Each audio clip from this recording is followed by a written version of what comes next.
want specifically, although we're probably going to say a few things about immigration, fascism, and things like that. I wanted to mainly focus on, I guess, the national liberation side of nationalism and sort of its consequences in terms of organising and fighting against sort of prejudice and all the rest of it. And I obviously from the outset, it should be clear that I think nationalism is a very bad idea, but I'm going to come back and explicitly say why that is, and we're hopefully going to talk that through. Right. I wanted specifically to sort of pin out. There's a quote by Napoleon. He says, "A man does not have to. A man does not have to have himself killed for a halfpenny a day and a petty distinction. You must speak to the soul in order to electrify him." So I want to look at what is he talking about? What is it that's going on in that situation that makes people want to die for a place where they were essentially born? And I want to sort of look at the historical processes. I wanted to look at a number of things, right? I wanted to compare the concept of nations. Okay, you could look historically and think that nations have always existed. Okay, so if we take, for example, the Qin dynasty united China and compare it to, say, Napoleon's France or the Roman Empire or the Third Reich, you could say that historically these things have always existed. Okay, but this is not correct. Okay, because there's definitely a historic process that's happened, and the thing that I want to pull out is that the distinction between the nation states that are now and what was then is that no one at the sort of the empire stage of states, these interlocking fiefdoms, would have killed themselves for the concept of the state. They wouldn't have died for the love of their country. They would have been subject to a king who possibly or even a feudal lord who they had respect and sort of loyalty to, and possibly they would have been drafted as some part of serfdom or some sort of slave caste arrangement. So the bottom line is that nation states are definitely different. People are dying in this day and age because of some sort of interconnection between them and the territory they live in. There's some kind of sociological psychology, there's some kind of political imperative, right? So how do we explain this process? Okay, so if we look back at early forms of nationalism, we find if we look at the 16th century Europe, we have sort of the beginnings of, we have kings, feudalism, and we have the beginnings of colonization in the Americas. Okay, we have a series in the 16th century Europe. We have a series of competing empires. We have France, Spain, Britain, Austria, which I think then was part of the Habsburg Empire, and we have the Ottoman Empire, and also to some extent Portugal. And these are all competing geopolitical powers, but they're not nation states as of yet. Right? What's crucial to understanding this in this sort of arena in the 16th century is that vast amounts of wealth is now beginning to pour into the continent via merchants, and this is primarily coming through spices, gems, slaves, and other exotica. And this process is sort of a preliminary form of capital. There's this mercantile sort of trade is just pouring into Europe because of the exploitation of the outer region. And at this point, we have to understand that everything comes through kings, feudalism, and you have these hierarchical monopolies which are extremely inefficient. And this is becoming more and more clear as more and more money starts to flow into the continent. We have to understand in this period in the 16th century, the concept of common languages did not exist. Most people would have spoken, well, most sort of kings and courts and all the rest of that would have spoken a court form of French, or they would have spoken a form of Latin. The concept of common languages just did not exist. Okay, and the concept that people of a particular type, belonging to an area or having some territorial claim over a particular region, did not exist. The concept of fatherland and motherland didn't exist as such.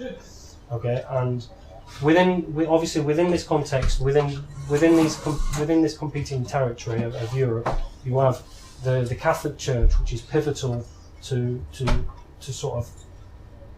garnering some kind of political and diplomatic power between the various geopolitical blocs. And the other point to understand is that the idea of centralised bureaucracy doesn't exist at this moment in time. So you would have had taxation and you would have had some sort of church, but the concept of you would have been. Everything would have happened primarily through, like I've already said, interlocking fiefdoms and through allegiances. Okay, so when we get to this situation,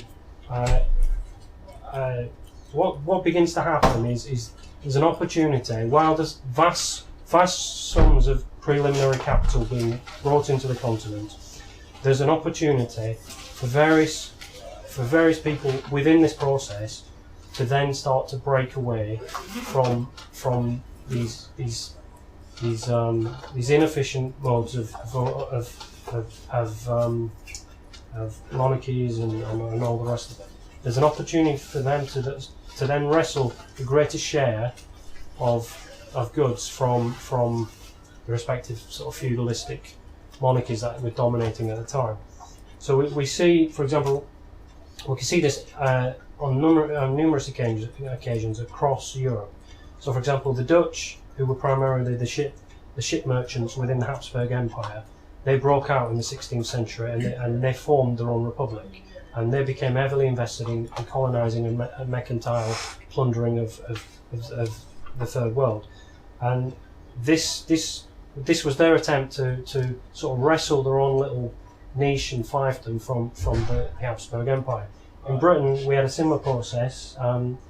Anyone who knows about the English Civil War will recognise that most of the people who were against the monarchy had some coastal or mercantile interest in this capital, and they were the ones who rallied against the monarchy at the time. And while these processes are coming into be, there are several other processes that are aiding the development of nationalism. Okay, you have enclosures are beginning to appear within Britain. So you have the sort of the closing off of territory and the kicking off of land of serfs in exchange for what we would recognise for the beginnings of capitalist mode of production. You have print capitalism. The texts were beginning to be mass produced in a particular language, in a standardised vernacular. You had advances in map making, which then you could now obviously with cartography you could sketch out what areas now exist, and all this brings into focus a number of things. It creates a common language, and it begins to form and help shape a common bureaucratic administrative language and territory for people to sort of lay claim and assert the idea that nations and people are beginning to form. So the result of all this is that you have the ascendancy of capitalism. They pass through a particular process because of a number of factors that are working in their favour for them to then claim a monopoly and supremacy over a geographical territory. And within that, you have then the standardising of language. You have these religions that are coming, a standardising of a particular interpretation of a religion. So, for example, in Holland, you would have the rising against Catholicism, and you would have the disputes with and all the rest of it that would follow. You also have a bureaucracy that would be able to call upon a common and extensive army. And then we begin to see forming within constitutions of various states the idea of the people, that there is an interconnection between the state, this geographical area, and a particular group of people. Whereas before, the people were, you just didn't have this concept. I'll keep stressing it. You didn't have this concept of a common language, and there was kind of an ebb and flow of people from various areas and regions. So if we look, for example, at the French Declaration of Rights in 1795, it dispensed with the concept of divine right of rulers, and it replaced them with a concept of the people. Okay, but if you consult, for example, I think Hobsbawm states that within this area, within 1795, the amount of people who actually spoke French would be, I think he says it's less than 15%. So you have a concept of the people who don't even share a common language at this point in time, and they're not ethnically or linguistically a shared unit. Okay, so we find through the process of going through all this, it seems to surmise and bring together the people with a common language, with a common framework, and a common way of dealing with each other, and an interconnection between the state and the people. But it's not just languages, it's also, if we look historically over nation states, there's also a common kind of discourse about what it means to be a particular nationality. It can be I don't know, persecution. It can be anything that can be pursued or perceived as a common history can be part of the fabric of a nation state. So to kind of round this off, what I'm surmising is that nationalism is about a proto-capitalist class. It's about their political supremacy and controlling off the back of sort of popular movements. It's about them coming and claiming absolute claim to the nation state, and by doing so, they're unleashing cultural and political changes. They're unleashing political and cultural changes. Now, okay, if we post this process, what is the problem with nationalism? Okay, what we find is that these ideas of people having a common, in the process of these people developing and sort of coming together, what we find is that these movements they develop a class collaborationist sort of way of organising. It's all about how they secure power and how they tell us and convey what their political interests are.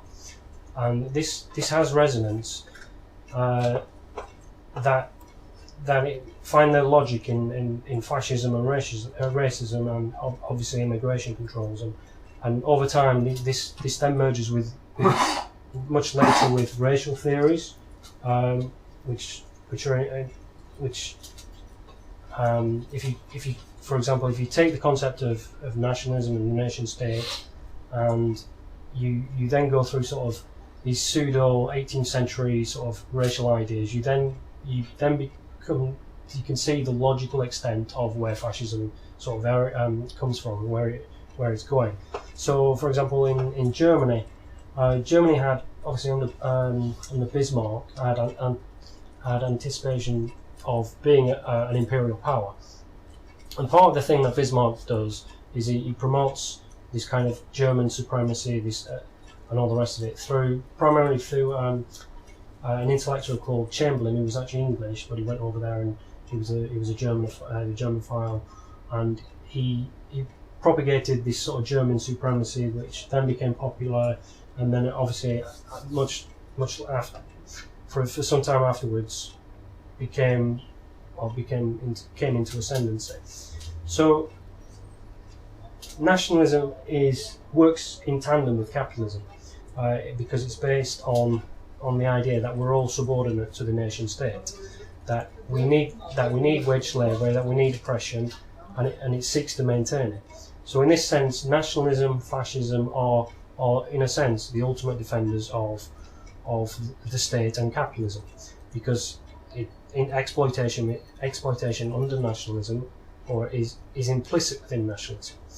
And nationalism is about hoodwinking us into class collaboration. That's because if we go to, for example, Benedict Anderson, he talks explicitly about how nations and nationalism are this concept of an imagined community, because they evoke certain things within us. The idea that we share a language, that we share a culture, that we share a history, and that we implicitly belong together as a collective unit. Whereas we have to reject this, because the nation state is made up of classes. Yeah. So the opposite assertion to this is the idea that no war but the class war, that it's made up of components that need to fight for their own liberation. So therefore, national interest is the interest of capital, and nations are a bourgeois reality. They are the fabric of how capitalism functions. Now, in terms of how we apply this to the left, implicitly, if we're facing off and we're resisting capitalism, we are internationalists, because capitalism is a worldwide dominant mode of production. Okay, the problem, if you go back to the time of Marx, if you ever read the Communist Manifesto, Marx is very glowing about the processes that the capitalist class went through, because essentially it destroyed all the old orders. It destroyed the monarchies, the inefficient way of doing things, and it sort of centralized everything into this kind of these units that are kind of revolutionary and the rest of it. Now, the problem is Marx speaking of that of a particular time, and so within his time, certain nations or certain areas of the world hadn't completed these bourgeois revolutions at that point. Okay, so he was very excited about this rise against feudalism, and unfortunately, what that means is that some people look upon that and they see nationalism as these kind of progressive or potentially progressive movements. And if you look around now today, you'll find various leftist groups who are very apologetic about the potentials of nations and national liberation. Particularly, it's quite common, obviously, with the Palestine issue, with the declaration of sort of the idea of two states and the rest of it. And if you consult various Trotskyists, they'll usually give you very complicated schemas about how you can use these movements, national liberation movements, and movements resisting imperialism to essentially to sort of mobilize people and workers in favour of socialism. Now, the logic of this, for example, for Leninists is clear, because Leninists usually they orientate towards political power, because they want to make some kind of arrangement with it, because they're Leninists. They need to make some kind of arrangement with political movements and the rest of it. In terms of the general left, and including some anarchists see that a grassroots anti-imperialism is a progressive thing. But in fact, the problem is that class nation states, the fighting of attempting to build a new nation state, or fighting in favour or any of these things is actually regressive, because you're countering the basic concepts of class politics. Class politics should be about asserting the independence of the working class and its ability to fight for its own interests. It's about the prefigurative logic of libertarian politics. If I'm opposed to nationalism in my own country, why would I support nationalism in the third world? It makes no sense. It just doesn't make any sense. Now, unfortunately, that does mean that there can be big movements where the space that we have to manoeuvre is quite small, but that's a fact of life. You can't shortcut by participating in these big nationalistic liberation movements and hoping you can get some influence. So, let me see if I can round this off. Right, so, I mean, I can come back maybe later and talk specifically about Palestine or whatever, but I think that the important thing to sort of say about sort of the logic of applying sort of a nationalist strategy or this kind of progressive nationalism or national liberation to, so, for example, Palestine, means you get leftist groups supporting Hamas and Hezbollah, who are involved in pretty atrocious things, not least suppressing the youth, murdering LGBT, and actually suppressing their own working class. The logic of, for example, two nation states, I've always had an issue with, because if there was a separate Palestine, it would immediately, the logic of imperialism would mean that it would then fight and compete and possibly even be gobbled up by a greater Israel. So in terms of how would we apply our theories to national liberation movements, well, we would want a class-based response. We would want something akin to the Arab Spring, where we want these kind of diverse and wide and internationalist movements that actually want to topple and sweep away all the reactionary crap that exists not only in the Middle East, beg your pardon, but obviously wider as well. So obviously we would reject concepts of self-determination or national liberation or oppressed nations, because we don't think these things exist, because nation states they're there to oppress workers, they're there to sort of exploit workers, and they're not a good thing. So to sort of round it off, it's to say basically that nationalism is the antithesis of class politics, and the liberation of the working class. So the only response has to be, again, the concept of no war but the class war, and the explicit need for proletarian internationalism at all means. And this means explicitly an independent working class fighting for its own interests on an international scale. So, comments, views? Hey, thanks for the talk, which was interesting. I will say a couple of things first that I agree with, so maybe you know better where to locate what's I would put differently. So first, I like that you said there's no necessity in sort of the national bond. You described how it was formed, so there was a history without. That I agree with very much. And also you said there's some interests involved. It doesn't just appear.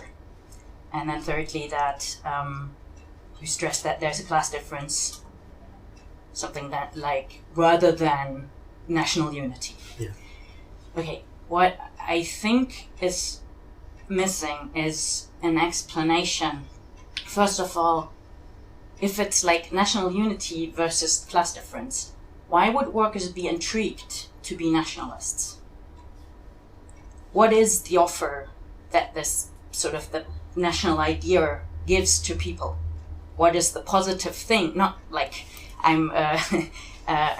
I think there's nothing good about it, but in terms of ideology, it's interesting to look at what does people persuade to believe in that. And then secondly, the whole issue of the state, I think were vague when you said there's some link of nationalism and state.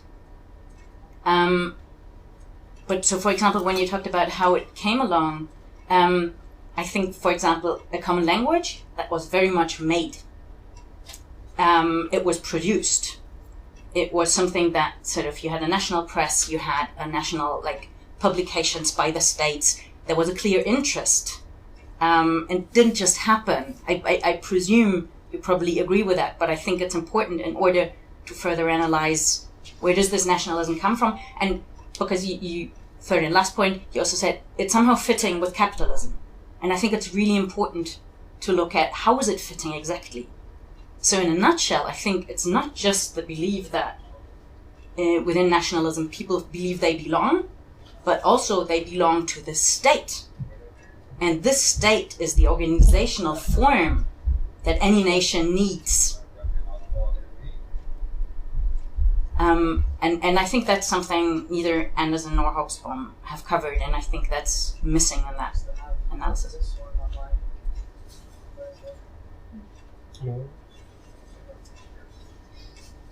I think partly to answer what you're saying, nationalism and the state are sort of putting themselves forward as community.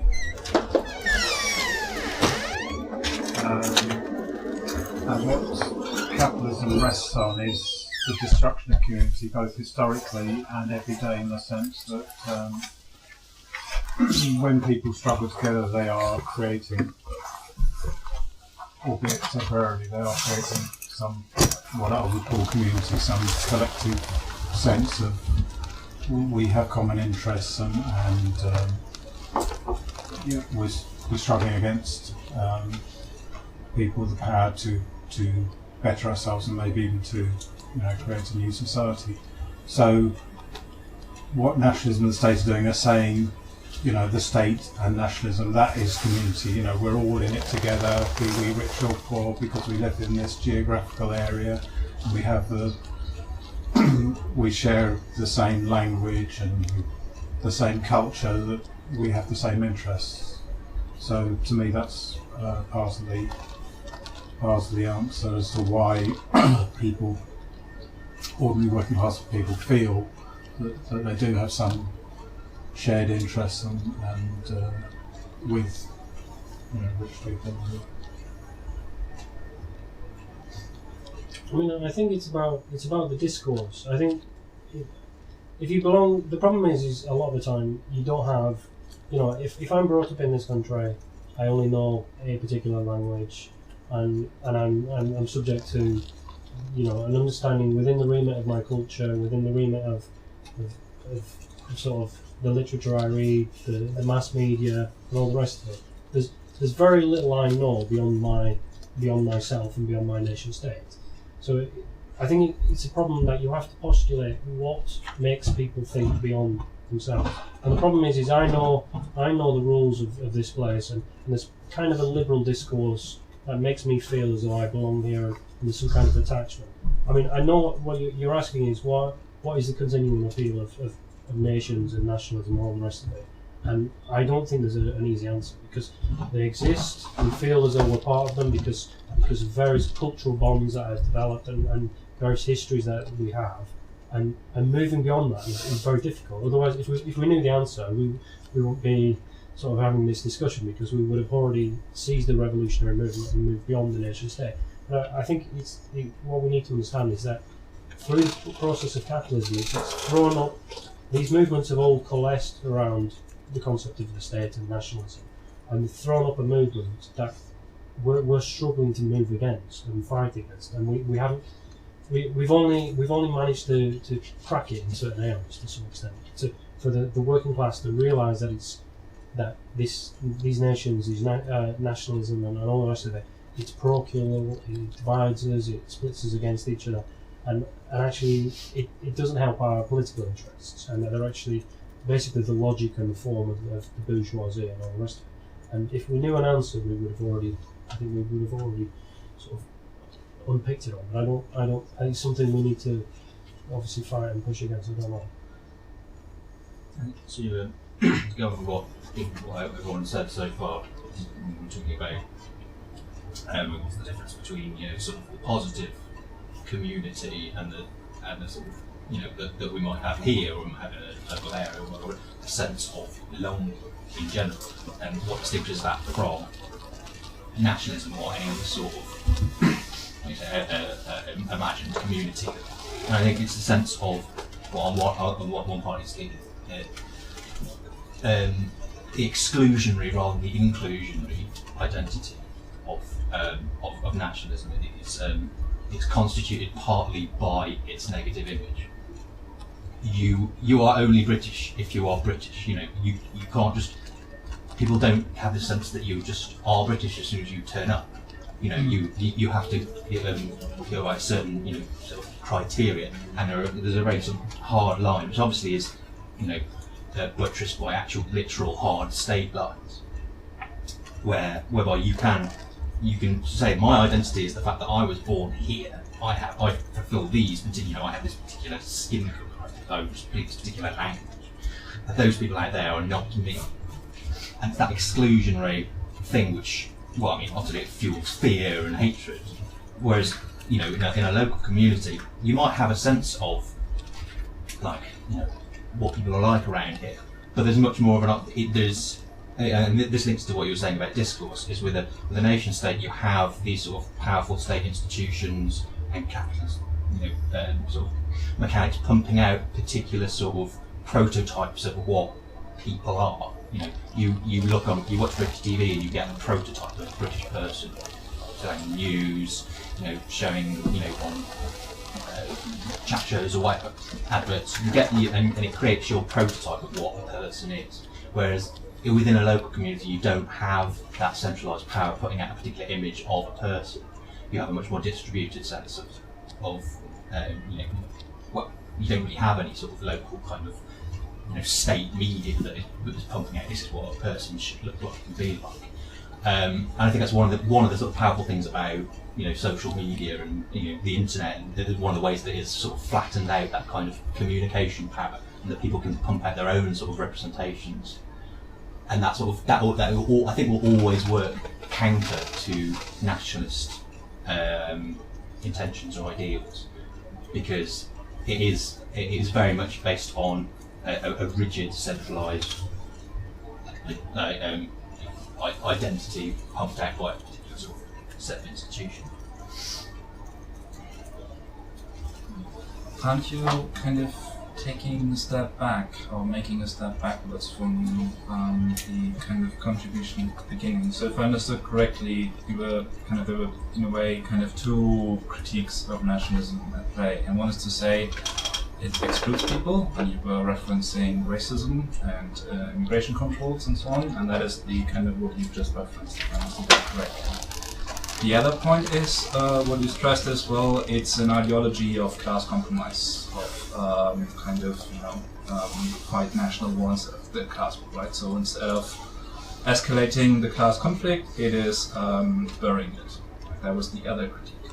And that would also apply to the local community, right? The local community also, if you have the sense of belonging in your local community and say like, yes, this is not that rigid, maybe the first critique doesn't apply, but the critique of class compromise would just as well apply to the local community, wouldn't it? I'm not quite sure what you mean actually by class compromise in this sort of situation, but as far as I'm understanding what you mean is, the difference is there is no mechanism for wielding that particular community against another community, whereas that is the very nature of the nation state, is wielding people against people. I mean, there is no local community war machine. It's very much the operationalised. The ability to operationalise that sort of way that people distinguish themselves against other people. I think it is. And which of course isn't to say that there's nothing to criticise about local communities or even the concept of community. I think there is a lot to criticise and what to be critical of. But what I think distinguishes them and shows them to be sort of the same is I think they're based somewhat on the same kind of emotional desire for connecting with people, but they end up being utilised in different ways.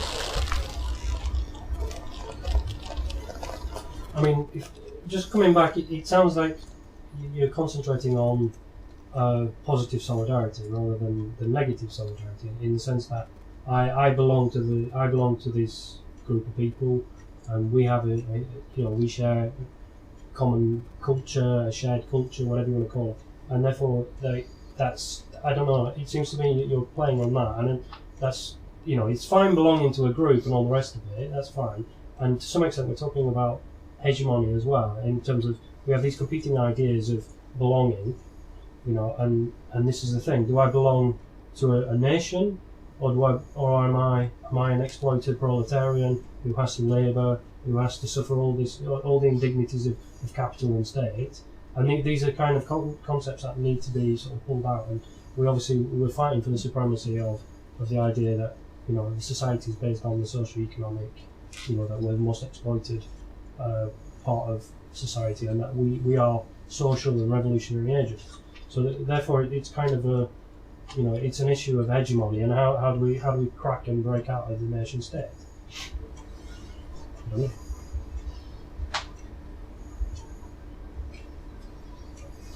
Just to go back to hiding in the corner, because I'm making sure it's the same for the two. Just to go back, because I mean that is a very interesting question about like what is the appeal of nationalism, and I suppose there's sort of negative reasons, because like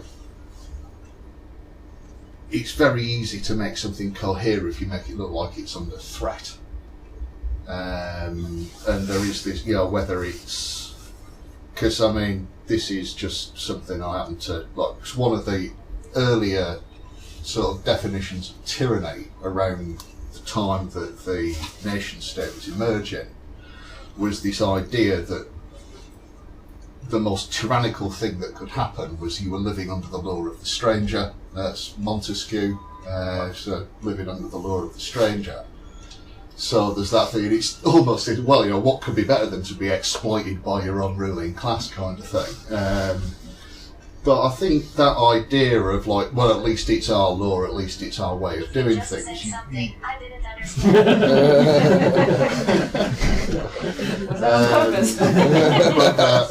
But that idea of the sort of the panics around Sharia law that there are, the way that like contemporary nationalism keys into this fear about like foreign law, they come over here. But there is this. It's almost like, I think one of the appeals of nationalism is that it basically lets white people, particularly white men, feel like an oppressed minority. So there's the sort of, there's the sort of negative appeal, and I feel like the positive appeal would be like the way that, and Adam spoke earlier on about basically like how before the emergence of the nation state, armies were largely mercenary things. People fighting in armies had no great attachment to the area that they were fighting for. But the way that the army is presented as like a model of like, that this is like a well-functioning hierarchical thing, and it's that kind of hierarchy which is identified with a state becomes something that you aspire to, even the way, because we had all the World War I stuff last year. This year, we're actually, sort of in this country, we're celebrating the anniversary of the Battle of Agincourt. And just the mythology around Churchill. I mean, like, there was a whole evening of telly on, like, not last week, the week before, just because it was a certain round number of years since Churchill's funeral. And that, I suppose, leaps back to that thing around, we are at our best with the backs against the wall, even though, like, it's one of the world's great imperial powers. But if you can feel like you're under threat, then happy days. And so I think, that's part of what nationalism keys into, like positive thing about being under threat and like, they come over here being swamped, all that kind of thing, and this model of certain institutions as being just like that's what it is to be British.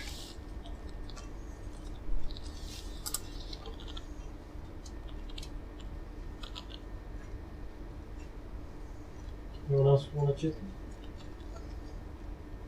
I'll give it a shot. There's an opt-in aspect of anything that you attach yourself to. Now, this can be a prevalent behavior, as in the nation you're around. You have British streets, British towns, British brands, British accent. It can be more esoteric. It could be through a video game, or perhaps not even in Reddit. Perhaps you have a group of friends that meet for a particular behavior or interest, from all around. So it is an opt-in aspect. And the issue is can the opt-in for non-nation-bound communities outgrow the in-place opting in for your neighborhood nation community? And part of that, of course, has to do with moving people around, and part of it has to do with opening communications. It's getting easier to move people around, but opening communications is nearly free everywhere. And we see these new meme structures, these new creations of groupings that have never existed before and don't fit the old models. But they're still in their infant stage. The people who try to use them tend to have them slip out of their hands. where a Reddit group, a 4chan group, an anonymous group is constantly changing and changing its participation, but that hasn't slowed its growth. So the question is, how can an option be put forth that people have the option to opt in, that it has a meaning, that it has perhaps a cost in their actions or their energies, but that doesn't centralize the efforts into a single group's hands, but into a single focus's hands? It's an interesting point. Like somebody else said earlier that I think you said that one of historically nationalism was largely based on the presumption, the quite correct presumption, that most people are going to be born in one place and stay there, and they're not going to have very much. They're not going to see very much or hear about the world outside them. And now, even though people may remain geographically in the same place throughout most of their life, that doesn't necessarily mean that there's a block on this kind of communication. So there is more of a scope for people to create their own sort of identity groups that don't necessarily fit geographically, and in which they can sort of send their own sort of information around. And yeah, I was just repeating what I was saying earlier, basically about I think as much as they get this sort of, I think people talk about nationalism sometimes as though it's the flourishing of something like natural, like it's just natural to little country. But I think there is something in it which is which reflects some sort of tendency, emotional tendency, but it is one which is based very much on geographical freedom, which is becoming less and less part of how the world actually is.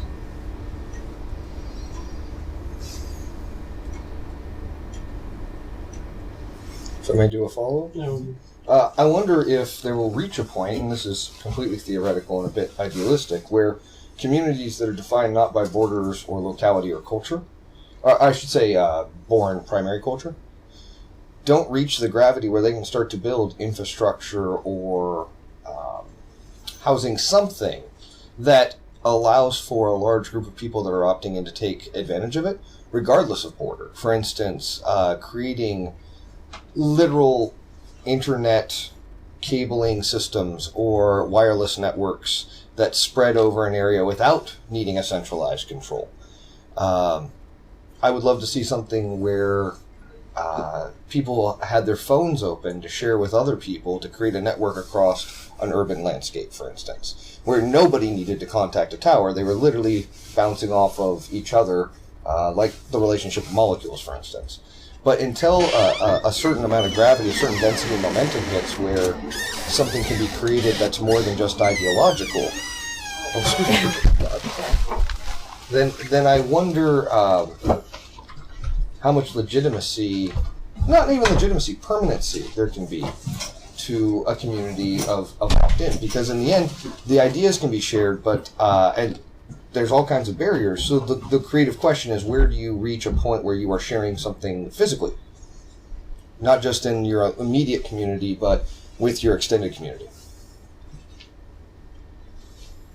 I don't know if anyone wants to come back, or does anyone want to come back? Or? Did you mean come back? What? Comment? Yeah. I'm not directly to you, so if Fair. anyone wants to comment directly. Well, I think you're talking about transcending the nation state, but I would thought the problem is that we live under a global economic system, and it seems to me that if you opt out, you have a poorer choice. Absolutely. Therefore, the logic is that people won't opt out in some extent. That's kind of the problem. Right, and I'm wondering when it reaches a point that little threads of interconnectivity in whatever form they take are owned by the collective rather than by the individual or the government or the state. At which point, then you have an alternate. For instance, right now, not for everyone in the world, but you can put up solar panels or a windmill, and you can try to work your way, depending on your capabilities, your resources, off of that particular grid. But how do you share that with your neighbors? If there was a community where most of the people decided to do the same and work together on it, could they start interconnecting other neighborhoods? So, I mean, that's a very kind of crude. There's a technological and ideological gap that is still there. But just the idea that the community gets enough people that are involved in enough ways that they start surmounting some of these, I think, is kind of the tipping point where the nation state starts to become not just unnecessary, but obsolete.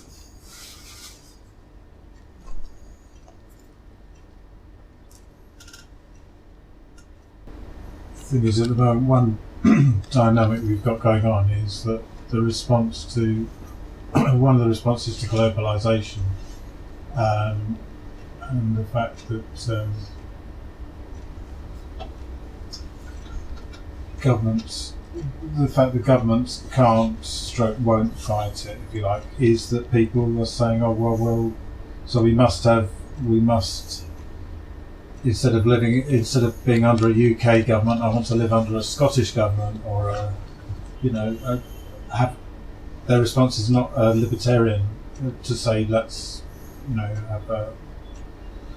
It's not against the state. It's just say let's have a smaller state, or let's have Cornish nationalism. Let's have live under a county or something. So, in a way, since what other people have been saying, that it's quite, although we're struggling to understand the why of it, that nationalism is quite a powerful thing. So even when people are saying, well, the UK government is rubbish, it's not doing anything for me, whoever runs it, they're instead of going for something else, they're saying, oh well, I'm going to let's have a Scottish government, or let's go have a more concentrated, purer thing, more local.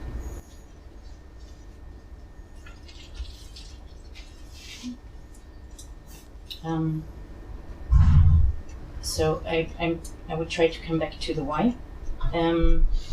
As I think when I looked into nationalism, I wasn't satisfied with the explanation of it. For example, being this people yearning for some identity. Why was I not satisfied? Because I think there's so many identities that offer. Look at gender, look at nationalism, look at religion, whatever you can find. There's lots of stuff out there you can identify with. Why is nationalism so unquestioned, so prevailing, so much taken as a given? At least identity searching cannot be the only reason. I don't doubt that some people want to belong somewhere, but I don't think it explains nationalism at its core. I was trying to hint at the state early on, and I think there's something that wasn't mentioned so far, that there's an objective basis for nationalism, and that is citizenship. It is the state, and the state alone, that hands out who belongs to a state on that basis. And I'm not saying every understanding of any nation is exactly in line with the state handing out passports. Obviously there's some disagreements, but the main idea, I think by now, is, at least look at the West, it's pretty much, people are usually quite happy with, that's my passport, that's who I am, that's what I identify with. And I agree insofar that it glosses over the class conflict as it forms this identity that isn't there. But again, I think even here it seems more obvious than it is, because even the things, when you try to answer in the beginning in terms of what does people subscribe to that idea, you said, well, people are surrounded by the ideas, it's there, it's what you get in education and everything. Well, it's actually not as obvious if you look at regional differences, if you look at political differences, and lots of other things. You could actually wonder, why do all the Germans feel affected by the 72 people who just died on that plane, but not affected by the other 70 something that just died as well? Nothing in common besides that passport. So I think it is an offer to form a unity that indeed sort of is supposed to mean more than you're in this shitty place in the economy and some other people are on the other side, not so shitty. But to say there is a unity, and belonging to this unity then produces some sense in finding one's own place, also economically. So me, sort of, okay, I have this and that passport, I belong to this community, and now I can subordinate myself to the national and political order that I have. I can do that because I'm understood as being part of this unity and being taken care of by the state. And I think there is more of a link between the economy and the economic and the political sphere, because the state offers you to say, no matter who you are, if there is a conflict, by the way, the conflict that I very much administer, which is capitalism, then you can come to me as a person that has rights. You could explain more, but sort of this is, in a nutshell, I'm trying to say, I think it is an offer for people to feel to belong, but with a certain content. And the content is, be part of this economic and political project.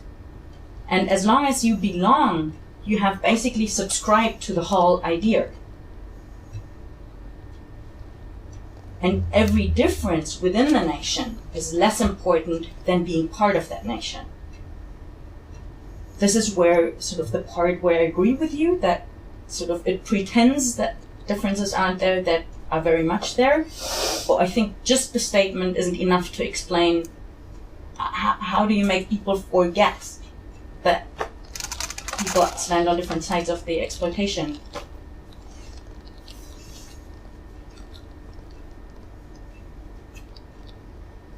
I think that's a good observation about like the offer. There's this, because I mean, if we think about being stripped of nationhood is like quite a thing, and increasingly a lot of sort of political debates are couched in those terms. Like, I mean, I watched Question Time last week, and it was like, there was a question from the audience that said, do you think it's fair enough that these 15-year-old schoolgirls who've gone to foreign parts to fight for another country should get their citizenship stripped when they come back? And there is that sort of almost, not quite a social contract, but there's sort of, and it keys into, because I'm not talking about, sort of like strutty Nazi type nationalism, but if you like the sort of received wisdom of like the English person who's had a couple too many beers, who would, and you hear things like, well, if we go and work in Saudi Arabia, we can't have a drink over there, but they come over here and they don't, we go over there, we obey their rules. If they come over here, they should obey ours. And I suppose that's the offer. If you want to be part of the country, you do things our way.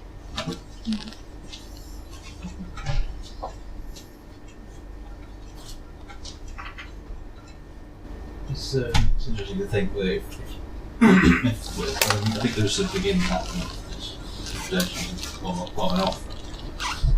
What effect the weakening of the offer actually has on the. So if we're talking about an offer in terms of, you basically have literal material offers, an offer of some kind of security in the state and some kind of sense of belonging. If the state is in crisis, if you have a falling away of the ability of the state to offer anything to people, would we not actually expect nationalism to recede? Because then it would seem as though, there's no point in this. If it was based on this sense of, this is the offer, then you'd expect nationalism to recede as the state is weakened. But in fact, we seem to be seeing the opposite effect, which is the state becoming deliberately weakened, and nationalism is actually rising. At least, it's actually an interesting point you made, Nigel, about we actually have to be careful not to ally all forms of nationalism, because they are actually qualitatively quite different. The sort of, our what they call Pegida, sort of, and our EDL, they're actually qualitatively quite different to the sort of nationalism that you just hear from most people, in a pub on a Saturday night. There's obviously... Sorry? How is it different? Well, the kind of example that Nigel gave, it's more just sort of a general sense of, oh, well, I'm British, I don't have anything against, people whatsoever, but, there are just rules and this and that and the other. Whereas the sort of fascist nationalists you're talking about, there's a very sort of violent sense of actual supremacy. And there seems to be a larger racial and imagination to that, the supremacy of different colours or what have you, or nations. Whereas the sort of the subtle underlying kind of nationalism that seems to have risen, the kind of that probably appeals, that UKIP probably appeals to, even though I do think they are actually not fascist and they make out. That seems to be more a case of not of supremacy, but simply of like you say, of belonging. I just want to make a slightly different point on a tangent. You mentioned how Marx, in some ways, actually spoke quite favourably of capitalism in the sense that it broke down existing social institutions, and it's interesting to see, to wonder whether that is actually what's happening to some extent with the nation state now, with the globalisation of capitalism. It's obviously flows of capital and of people over nation state borders that weakens the authority of the state in and of itself, and we might look to that for some sort of explanation as to why there is a rise in nationalism. If the state needs to retain its ability to control its population, then an intensification of nationalism seems to be some sort of what quite the mechanism for that would be. I'm not sure whether but there seems to be something in the fact that we have a strengthening and a tightening of nations, just as nations are actually seeming to be becoming less relevant in the world. Which was pretty much the point. He was saying that there's a transcendency towards that, but I think the problem is that nature sort of abhors a vacuum, and the problem is that nations and nationalism, all the rest of it, in a sense, is a sort of a middle class concept. But again, we come back to the problem of why then do ordinary working people then feel so vested in these things? So if we had a situation where there's sort of a total lack of a state, it's not beyond reckoning to believe that there would still be a nationalist movement or some attempt to instigate one or propagate one, and then we do have a problem as to why that is and how that comes about. I mean, we could talk. No one's mentioned yet, for example, the Zionist movement. An explicitly sort of nationalist project that, in a sense, had no nation state, was a proto nation state builder, and it wasn't an oppressive in its formation. It wasn't an oppressive institution, and I wasn't sure when I wrote this up. I wasn't sure if someone was going to come here and they were going to be like, "Oh well, national liberation movements are a positive thing. We should support them," because sometimes, unfortunately, we have to have these discussions. But there is obviously at the flick of a switch, nationalist movements that look as though they're semi-progressive can turn. They can be the security guards and the managers in no time. So it's sort of understanding that switch and the rest of it. But again, why do ordinary people have so much vested interest in nationalism and the nation state? It's something that's unless we're able to throw up an alternative that transcends the state, it's always going to be there, and it's always going to assert itself when a political vacuum happens. Yeah, but that's maybe my question: do they have so much of an interest, or is it to quite a degree filling a vacuum? There is a vacuum because, as you said, we don't have the answers. We haven't created something different, something more positive. So that vacuum is being filled by nationalism. Because I wouldn't pretend to know, but I don't feel that nationalism is a strong thing. I'm not saying it's non-existent, but neither do I think it's all powerful. It's somewhere in between, and obviously it waxes and wanes. It gets stronger and weaker. But I don't feel it's some great or powerful monolith. But as you said, but equally we patently don't have the answers or only have part of the answers, or we'd be somewhere different to where we are now. I wouldn't say that there's a sort of vacuum in the sense of kind of this, and then people are seeking for something, and then nationalism comes along and fills that. I mean, you could fill that with alternative content, and then nationalism would go away. I think I would object to that kind of idea. And I think for that, it might make sense to think about actually a bit more concretely what we mean when we say nationalism, right? Because I think it's a bit too, it's not enough filled with content. We think, so what we had on the table was in some sort of sense of belonging together and some sort of distinction from other people. I would say it's a lot more, has a lot more content than that. And for that, maybe start with, so like for example, one contribution earlier was to say like, well, the appeal of nationalism being under threat. But being under threat would mean kind of, I actually already identify with the collective that is under threat. So it can't be the appeal of being part of a collective, because I could just say like, well, these people are under threat, I'm getting away from them. So like that is then kind of like maybe a mechanism of nationalism, where people who feel under threat, like they already are nationalists. And so maybe it makes sense to first interrogate what they mean when they say we. And it isn't, and this we isn't only posited against some sort of outside foreigners, migrants, or people they're at war with, but it's also posited against kind of the members of it, right? So when there's a strike, then it's like, well, this is irresponsible, right? But what would the economy do? It will tank if you keep on striking. When the banks collapsed, they criticized, how could you think only about yourself instead of lending to businesses so that the British economy can grow?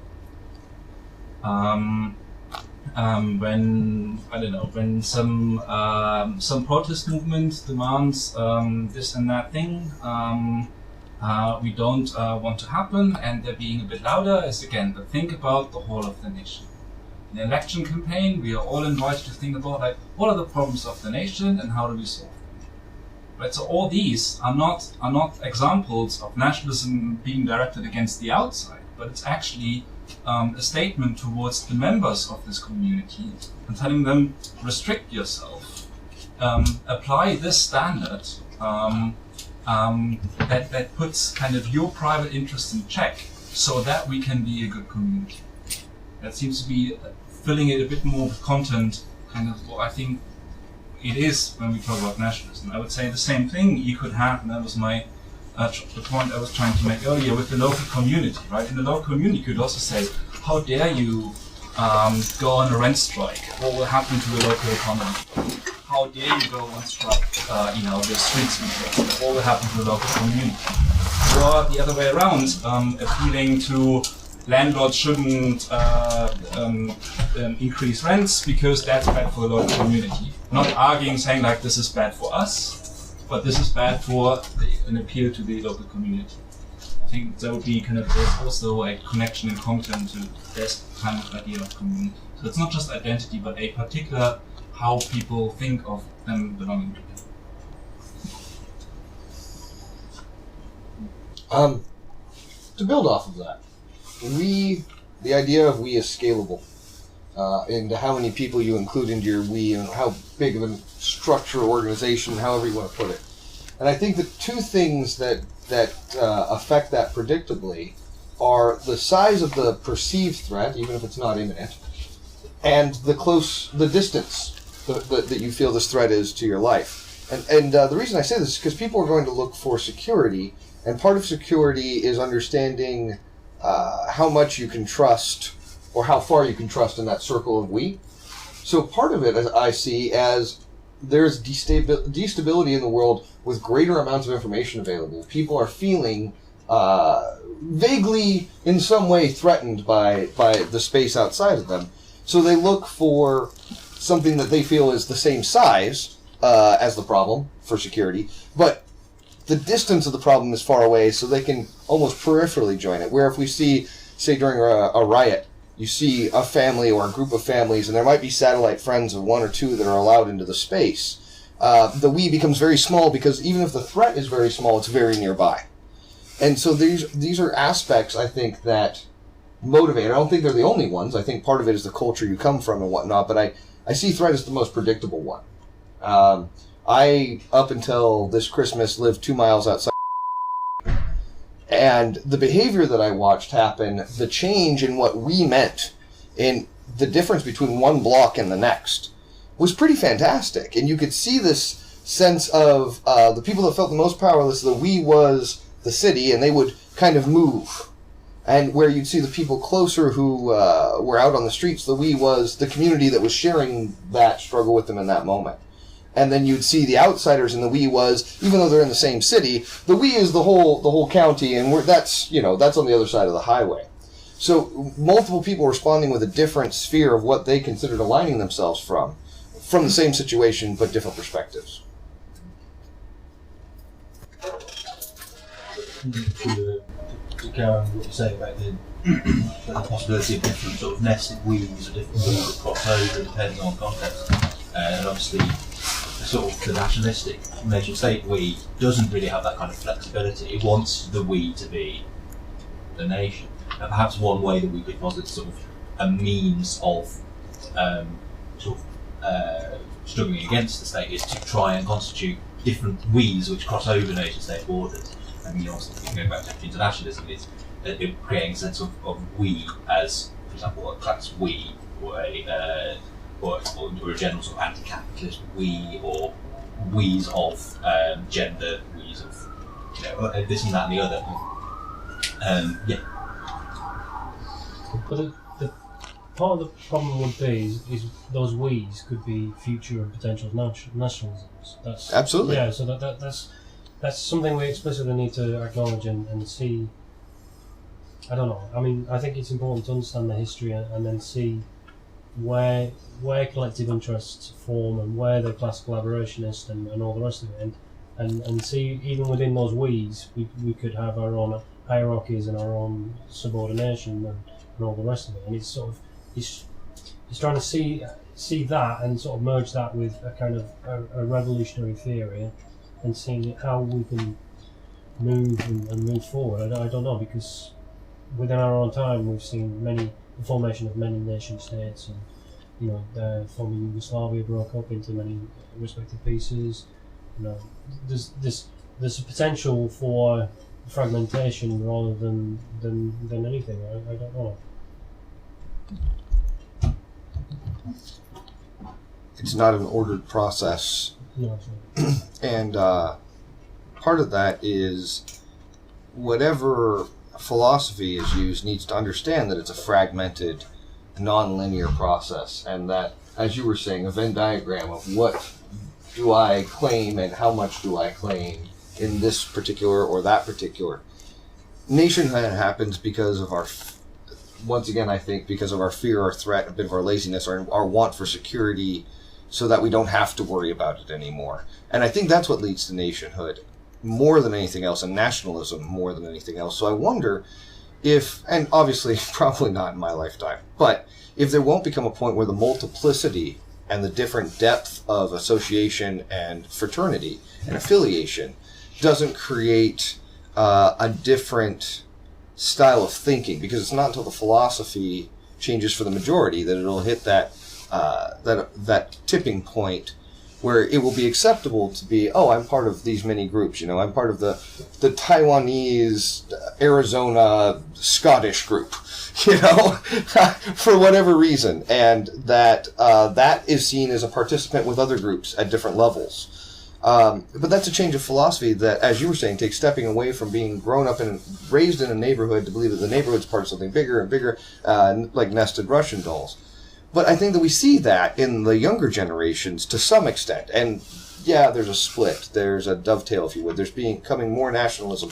But there's more people opting to be passionate or spend their time and their energy on groups that have nothing to do with even their physical community, their school, their work, etc.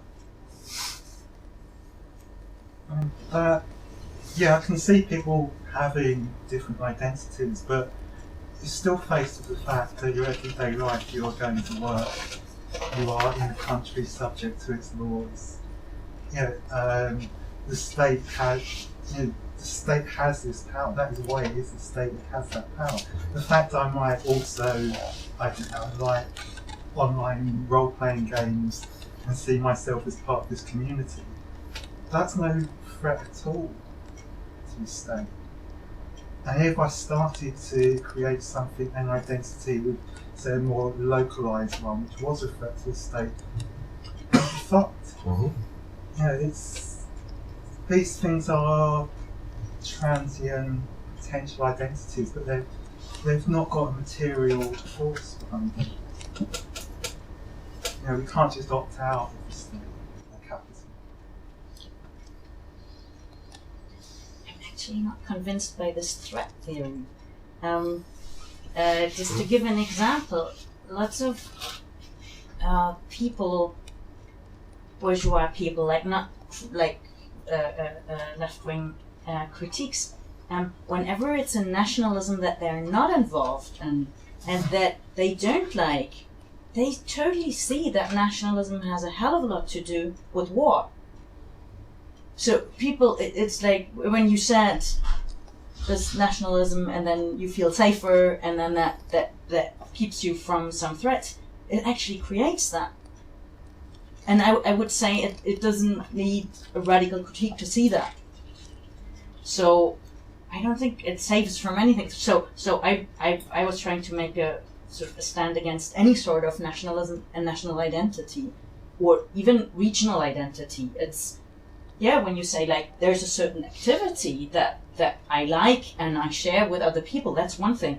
But the demand of this national identity is so much broader. It's exactly, no matter what you do and what your interests are, your nationality comes pretty much first. And also the idea about this like being a demand, like not, it's usually described as, what's the appeal? It gives you some security, it gives you some sense of belonging. Well, it also means if you don't play along, this, or the example with the strike, how can you do this to your nation? Strikes through you as an individual, you as a worker, you as blah blah blah.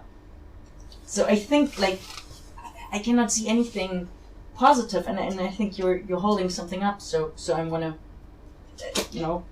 make the contrast here. People tend to ignore imminent risk because that is the risk that they live with every day, and they become complacent towards it or they ignore it, etc. Where potential risks are the ones people tend to say, this is what I'm afraid of, this is my greatest fear, this is what I fret about. So the imminent risk of being put into a military to fight against another nation is more easily palatable to the average person than the potential risk of having somebody else come and take their stuff and hurt their family. Because one captures the imagination and one causes them to try to find solutions because it isn't happening, and the other, which is happening all the time, has to become palatable, or else they can't deal with it. So it's very interesting because I think you're absolutely right. I think that these external threats creating a centralized us against them build to real conflicts. But the human nature is that they would rather have the imminent risk of a police officer being unfair than this crazy potential risk of a biological weapon or some dirty bomb being released nearby them, which is much less likely to happen, but much more fearful in the human mind, so the perception is focused there. I think that only works when you already subscribe to the national idea. Otherwise, how do you sort this sort of what's more threatening? You have to let go of your need for security, I think, and to some extent, in where I come from, my behaviors and my opinions, I have to choose time and place because there is imminent threat with the people I know, where I go to school, the people I work with. But I don't subscribe to the fact that I need to be safe. Now, I'm not going to come up and be like, hey, you have to listen to me. I'm not attempting to recruit anybody. But if my opinion isn't appreciated, if I suffer repercussions from that, I'm not upset about that. I don't feel secure. I don't feel safe. So if a police officer is coming over, I don't feel less safe. I don't feel more safe. I'm at the same state. Nationalism, though, only goes so far. For instance, I was a soldier, and I served as an infantryman in Afghanistan. One of our interpreters was a Pakistani gentleman, and we kept contact over social media, which is my example. Maybe within the year after I left the country, his family was threatened and he was forced to flee. We've kept in contact. We were able to meet up just this last weekend, in fact.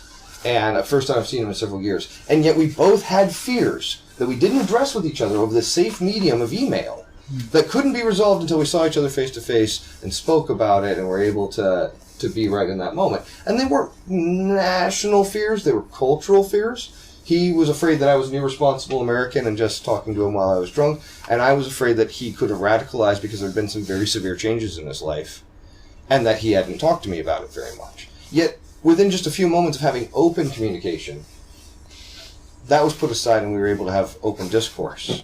So, I think that can be used as an analogy for any group of nationals that have some reason to come together and have communication and discourse. In a way that undermines what you were saying. I'll go back to somewhere. There is no substitute for direct contact with people. Lots of people get very excited about social media and all this stuff, but I'm not saying it doesn't have its merits, but there is no, to me, when you're in face-to-face contact with people and talking to them, that's you've got far more communication going on in the fullest sense of the word than you have by email or anything you care to match, Skyping or anything. Mm-hmm. You know, there's more going on. So, what was I doing? Even though we are in a lot more interconnected world now than we were 20, 30, 40, 50 years ago, whatever, in sense of, you know, there's people from all over the globe communicating. And I know I'm not going to say everyone because that'd be nonsense. You know, it's more affluent people. But even so, that's still the case. But I'd say a broader measure was how much people are meeting people from very different backgrounds and whatever, you know, because that's where the really important stuff happens. Well, perhaps that addresses then to Yeah. why nationalism is Yeah. so much, because you have that more intimate shared space, that shared experience, that shared place, resource, the tube, for instance, as a cultural phenomenon. And perhaps that leads maybe to the original question more of why. It's not just that you're interacting with people, it's that you're interacting with like people with like experiences, face-to-face in close contact.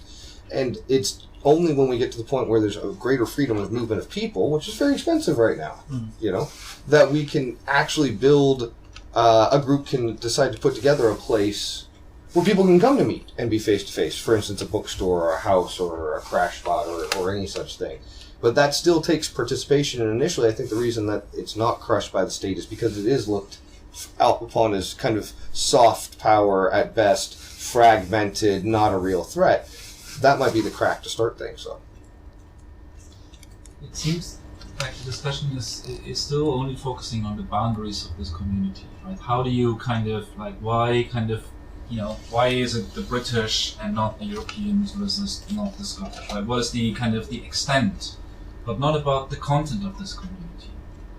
So, for example, two ideas for explaining the prevalence of nationalism that were offered earlier was to say, well, common language. We have a common language. You can say, like, sure, that's something that the state successfully produced, as we kind of heard earlier. But it's quite a leap to go from I speak the same language as you, and say, like, now we are a community that needs a state over it to maintain it. Because that is a transition. We're not just saying we're all German speakers, or we're all English speakers, or we're all French speakers, and that means we all speak English, German, or French. No, that means, like, we need now a state. And not only a state that defends us against all the other people, but actually that rules over us in our own name.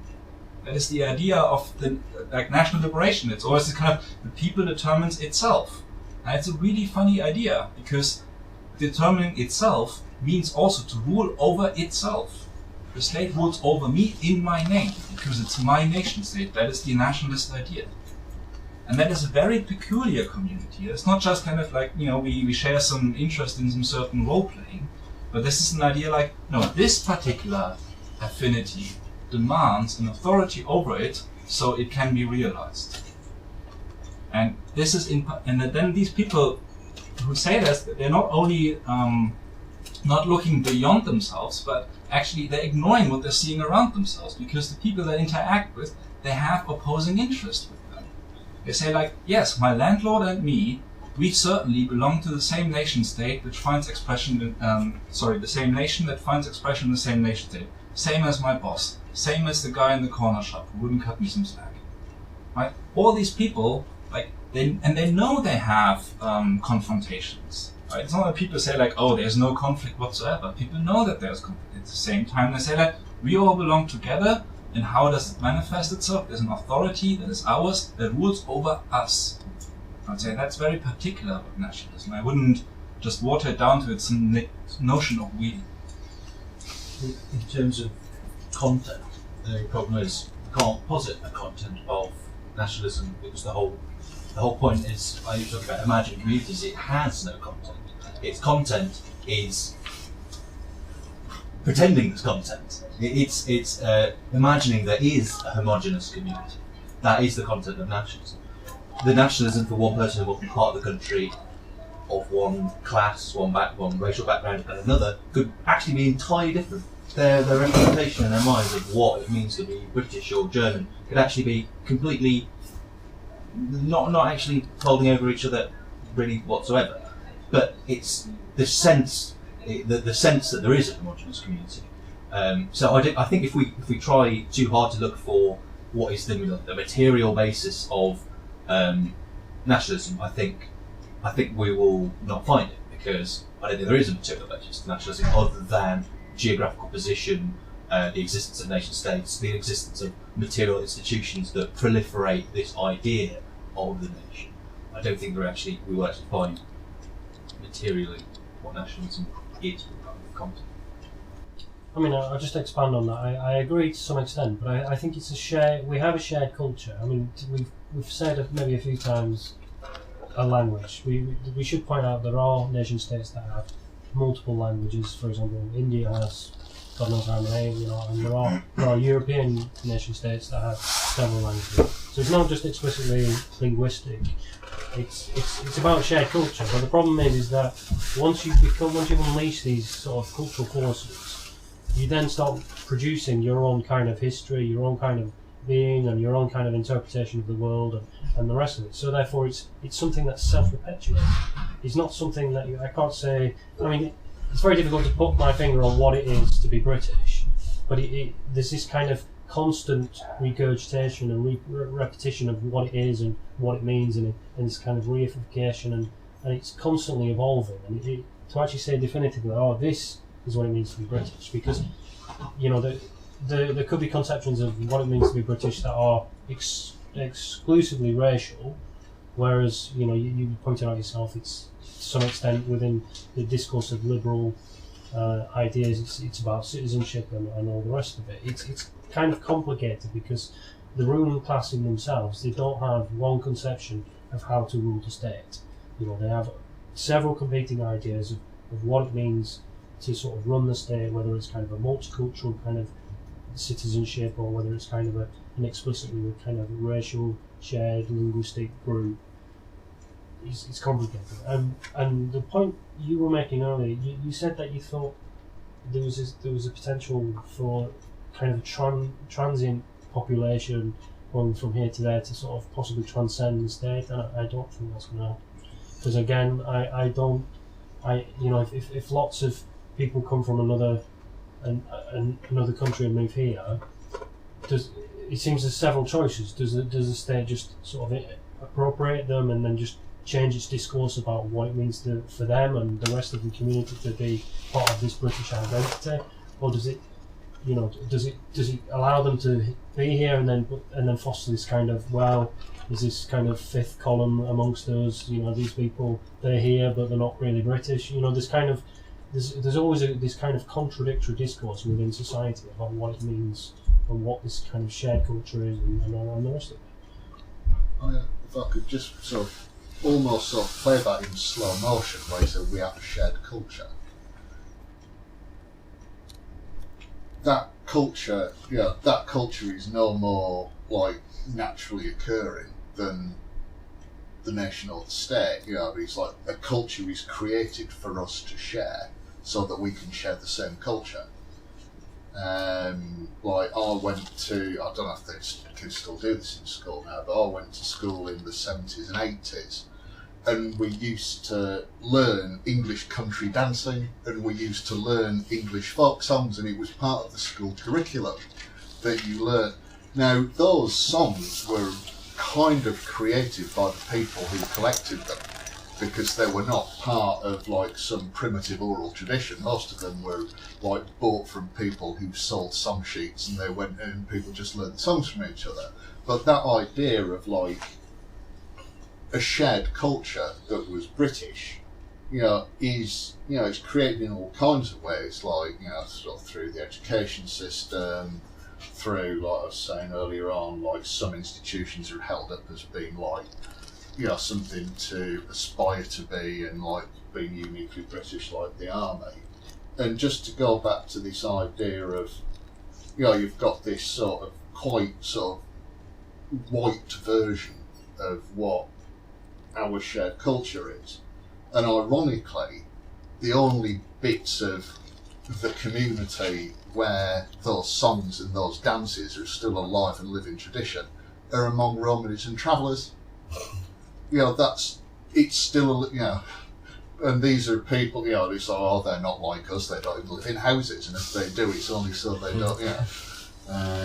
But just that idea of like an imagined culture as being part of an imagined community, and it almost being sort of laid on for us. And really, I genuinely don't know if this sort of thing still goes on in education, but yeah. One that kind of connects those two a little bit about language and sort of like sharing culture. I think when we're talking about language and the state, the effect that language had in the constitution of the state, we mustn't just see it in terms of, people see other people speaking the same language, therefore community. I think the function of language in the constitution of the state was the ability to disseminate. So once you had newspapers that everyone could read, everyone could get the same stories, everyone could get the same news all at once, everyone could get the same books, everyone could get the same, and so that in itself created the community by the proliferation of the cultural artefact. And it's kind of interesting to look at modern sort of protest movements around the world, and to look at the kind of quite difficult for me to see the role of English in protest movements. I think this isn't actually quite a new thing. This was also involved in lots of anti-colonial movements in Africa. Is the use of English as a means to actually, because it's become a global language in many ways, certainly in terms of its breadth, being able to use English as a means of sharing your protest movement with people in other countries because we think obviously that's problematic, because we don't want to promote that sort of cultural imperialism where we say, learn English, that'll help your protest. But then you do see in these sort of flow, these language flows, you see particularly with social media, you get this sort of like kind of hashtag activism sort of thing, and people who speak English and other languages end up sharing these kind of memes, if you will, over language barriers in a way that we don't seem to have very much of a connection to the vast amount of Chinese protests that's going on. I know very little about what's going on there. I have much more connection to places where people are using English a lot more. I think China's quite an interesting one because it is actually one of the larger world languages, but it's pretty much all concentrated within China. It's not have the sort of global power that English does. And I think so. When we look at it, the function of language and state and culture, we have to look at it as it's as much a medium as it is a thing that we kind of identify with people because they can. I just want to come back to this idea. Well, the phrase gets used a lot around the imagined community, and I don't know if I misunderstood you. Kind of this idea of the nation doesn't have a content. Because, well, yeah, it wouldn't exist without a content. The form would not be so long-lasting. So it's not to say, it doesn't mean there's a natural fact behind the nation. It's the same with race, because there's no genetic fact behind race. But race becomes a social fact because we socially constitute it. So that, to me, that's what's happened with nation. It is, I mean, the idea of it being an imagined community, yes, the idea of it, the concept of it, is a creation, but it is a real fact. So there must be something within that. It must have some form of content that has been given to it as a social reality. I'm not explaining this very well, so I'm not friend, but I find that problematic when people talk about it being like, again, that phrase. It's a great phrase, imagined community. Perhaps it's a social reality because not people believe in it. I mean, people didn't. This may or may not be a good analogy, but if people didn't believe in money, in the sense of I no longer accept that this £5 note is worth anything, then. And you starve. No, That's the difference. no. What I'm saying is, if people lose confidence in the value of money, as has happened historically, will happen again, then the economy is knackered, and people are going up the road with a barrel load of money that a few months ago would have bought them a house, and now they're struggling to get a loaf of bread. But you could say the same thing about religion, but we have churches and popes. Yeah, but we have things within something that we create. I totally agree, and I think there's always there's often tendency for people to go one way or the other, to go into a completely materialistic sort of, an orthodox Marxist kind of way, and only talk about what that's the like, we might say ontologically touched, or to go completely onto the other social constructivist sort of, it's all discourse, it's just, there's nothing there. And I think we always have to consider all of these things as both material and discursive. It's always a case of you can socially construct, but you have to socially construct out of something. You have to have some material that is actually there. And I think we can keep on going back to the actual material fact that nationalism, at least how it was first, at least when it first came about, was based on the physical fact of your being in a place. And you can't get away from that geography. I mean, you might argue that modern nationalist movements don't necessarily, you talk about Zionism, we've had conversations about the Kurdish, quite a contentious thing for anarchists at the moment, but and those aren't necessarily, those are kind of, an imagined community that isn't necessarily tied down to a physical place, but I totally agree. So we always have to consider the material as well as the discourse. It's all, one of, just throw this in, but old Gramsci has this image of the state as being like the centaur, so it's got a human face but the body of the beast. So maybe things like, nationalism and shared identity and culture. I know that this breaks down because it's a bit mechanistic, but because if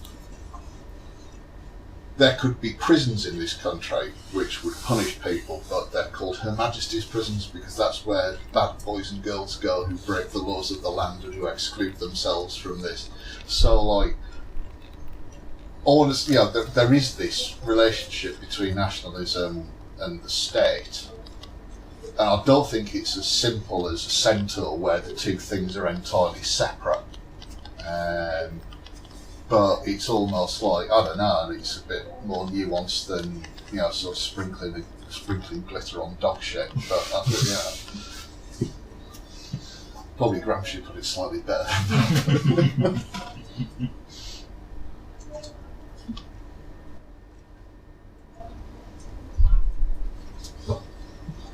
can I just I want to kind of clarify that I didn't mean, I think, what it's been Is that? So I don't, when I say content, I don't mean kind of show me the accumulation of capital or I walk away. Right? I don't mean kind of, you know, what you described as materialism in the sense of like show me, or like some, you know, like some physical properties or something. That's not what I meant by content.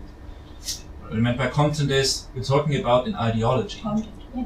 And then this is not just positing a we, but this we means something. They mean something when they say British, and it isn't just kind of these are the boundaries and those are the people in there, but this community has determinations. It has certain qualities. And I very much agree, like most people couldn't really define kind of like what are the qualities that are British. And it is maybe kind of first thing that's remarkable, they don't care, right? They don't say, oh, you can't define it, go away.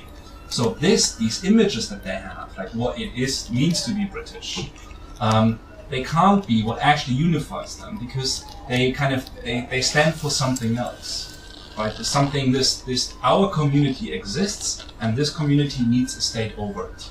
I would say that is a content of nationalism, of this ideology. This is what these people mean when they say us, and that's all I mean by content in this stage. Just saying, like, let's take seriously what is meant when they say us, the British, and they mean this community that where we rule over ourselves, which is an interesting thought.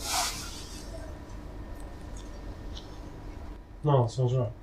That sounds right. But obviously the problem is we've gone through a process that's constantly this group has a ubiquitous idea of who it is that can't be defined, like you say, and it's going to continue to exist in contradiction to itself. And that's how, you know, the question then becomes, how do we sort of pose something alternative? How do we move beyond it? It's a difficult question. To show how it is wrong. And this, first of all, you have to sort of grasp what the claim is. And that was the idea, to say, what's the offer behind it, and what do they actually... It's not enough to say, it's just imagined. Obviously, people, after reading this book, weren't like, oh, imagined, right, it's not natural, so we can let it go. But it's like, what sort of idea are you holding on to? What kind of unity are you positing, and what kind of submission are you subscribing to by saying, yes, me, I belong to this nation? Yeah, but part of the problem with that is we know that races, like was already been said, races are constructed, and this is common sense in society, but races still have some sort of volition. And how do we transcend these sort of barriers and these boundaries imposed on us that don't have a logic? This is a problem. It has an inner logic, and you cannot do more than educate, like do meetings like that, educate about the inner logic and show people. Actually, basically, you're harming yourself and everyone else by subscribing to such a program. But without telling people, not just it's imagined or it's not real or something, but actually to show you're dependent in a bad way on state, on the nation, of your fellow nationalists. And this is a program that in its content has something like exploitation rather than the needs of the people and how do we get along. For me, it's never enough though to simply critique. And I think this is one of the big problems with the left, and has been one of the big problems with the left in the last centuries, is focus on critique without any focus on actual positive programs, on actual positive actions, on actual. This is one thing that I find the anarchist movement is actually much better at, is prefiguring. It's actually having some idea of something that is different and actually trying to do it, and actually trying to create something. Whether you're necessarily successful or not, you learn things from it and you create new organisations, you create new ways of being. I think it's not enough to just tell people, oh well, like you say, it's not enough to just say that nationalism is constructed. It's not enough to say that race is constructed. It's not even enough, however, I don't think, to completely destroy it and say you are being oppressed by this idea. you have to give alternatives, you have to create alternatives, you have to create alternative forms of solidarity, to create alternative identities, to create alternative organisations. And in terms of the state, obviously you're at a huge disadvantage because they have a huge material apparatus behind them, a huge physical violence apparatus behind them. So any attempt to create your own sort of alternative form of state is not necessarily going to have the same power. But the thing with nationalism is because of the, at least we can agree, imagined, the imagined element of nationalism is something that we can actually create an alternative to, actually create solidarity that doesn't align with. I think, anything is better than nationalism. A, it's very easy, and B, it sounds a bit like we need to offer, well, you're saying it, right? We need to offer some alternative. And I think that is trying to be constructive in a world where that will always fall on your feet. To be constructive here is always to start, sort of to take people where they're at. And I think in order to understand the social order and to really get rid of the ideological shit and sort of the material side of it, means to first of all be very uncompromisingly destructive. But the question is, when do we stop? Or when do we start? I think I start to discuss that with people when I can agree on like basic disagreement on the very fundamental principles of the society. And as that rarely happens, which I hope isn't because of me, then I can start to talk of, what do you actually mean by a needs-driven economy? But I don't think it's, okay, maybe I'm hearing this and other people have said it and you don't mean it, but I have this image in my mind that A, you need to be positive, and B, you need to paint a picture of something people can just subscribe to. And I think that's falling in the trap of not actually discussing with people all the things that need to be destructed, theoretically. And even before that say, but we're not child-eating, anarchist, communist, whatever. We're talking about flowers and community and blah, blah, blah. But rather to say, no, any sort of community that you here have is shitty. Because any community that I can think, friends interacting with each other, but anything that is sort of common ideology is really mean at the end. Because it always depends on you giving something into the pool.